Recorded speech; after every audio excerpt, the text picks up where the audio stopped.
उस दिन बारिश नहीं हो रही थी, लेकिन आरव को लग रहा था जैसे उसके अंदर कोई बहुत पुरानी बारिश फिर से शुरू हो गई हो।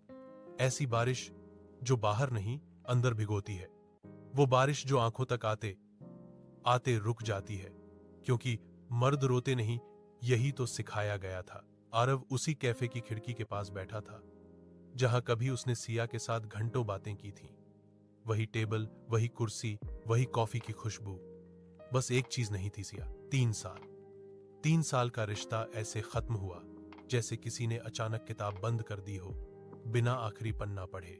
हम अब एक दूसरे के लिए नहीं बने, सिया ने बस इतना ही कहा था। आरव ने उस वक्त कुछ नहीं कहा, शायद इसलिए नहीं कि उसके पास कहने को कुछ नहीं था, बल्कि इसलिए कि बहुत कुछ था, इतना ज्यादा कि शब्द डर गए। रिश्ते की शुरुआत आरव और सिया की मुलाकात किसी फिल्मी सीन जैसी नहीं थी। न कोई टकराना, न स्लो मोशन। एक साधारण सी मुलाकात थी कॉलेज की लाइब्रेरी में। सिया किताब ढूंढ रही थी, आरव चुपचाप उसे देख रहा था। उसकी मुस्कान में एक अजीब सी सादगी थी, न बनावटी, न जरूरत से ज्यादा चमकदार। एक्सक्यूज मी, ये साइकोलॉजी वाला सेक्शन कहाँ है? सिया ने पूछा। आरव ने रास्ता बताया और वहीं से बातचीत शुरू हो गई। धीरे धीरे दोस्ती, फिर रोज के मैसेज, फिर देर रात की कॉल्स और फिर प्यार। आरव ने पहली बार किसी को अपना सब कुछ बताया था, अपने डर, अपनी कमजोरियां, अपने सपने, और सिया ने सुना था पूरे ध्यान से। यही तो सबसे खतरनाक होता है, जब कोई आपको पूरी तरह सुन ले। प्यार का गहरा होना वक्त के साथ रिश्ता गहराता गया। सिया आरव की आदत बन गई थी। सुबह की पहली गुड मॉर्निंग, रात की आखिरी गुड नाइट। अगर सिया ऑनलाइन न होती तो आरव बेचैन हो जाता। अगर वो उदास होती तो आरव का दिन खराब हो जाता। उसने अपने दोस्तों से कम मिलना शुरू कर दिया, अपने सपनों को थोड़ा साइड में रख दिया, क्योंकि प्यार में अक्सर हम खुद को पीछे छोड़ देते हैं, ये सोचकर कि सामने वाला हमेशा रहेगा। धीरे धीरे बदलती सिया, लेकिन सिया बदल रही थी। पहले वो हर बात शेयर करती थी, अब कुछ नहीं कहकर टाल देती। पहले वो टाइम निकालती थी, अब बिजी हूं कहकर कॉल काट देती। आरव ने नोटिस किया, पर सवाल नहीं किया, क्योंकि वो डरता था कहीं सवाल करने से वो और दूर न हो जाए। उसने खुद को समझाया, सब ठीक है, बस फेज है। लेकिन कुछ फेज रिश्तों को खा जाते हैं। ब्रेकअप का दिन, वो दिन साधारण सा था। सिया ने कहा, मिलना है। आरव खुश हो गया, शायद सब ठीक हो जाएगा, यही सोचा था उसने। लेकिन सिया की आंखों में वो पुरानी चमक नहीं थी, उसकी आवाज में अपनापन नहीं था। आरव, मुझे लगता है हम एक दूसरे को रोक रहे हैं, उसने कहा। आरव ने पूछा, रोक रहे हैं या तुम रुकना नहीं चाहती? सिया चुप रही। कभी कभी चुप्पी सबसे साफ जवाब होती है।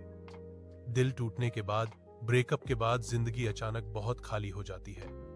आरव का फोन अब भी उसी जगह रहता था, लेकिन नोटिफिकेशन नहीं आते थे। वो अब भी सिया का नाम सुनते ही पीछे मुड़ जाता, अब भी उसे मैसेज लिखकर डिलीट करता।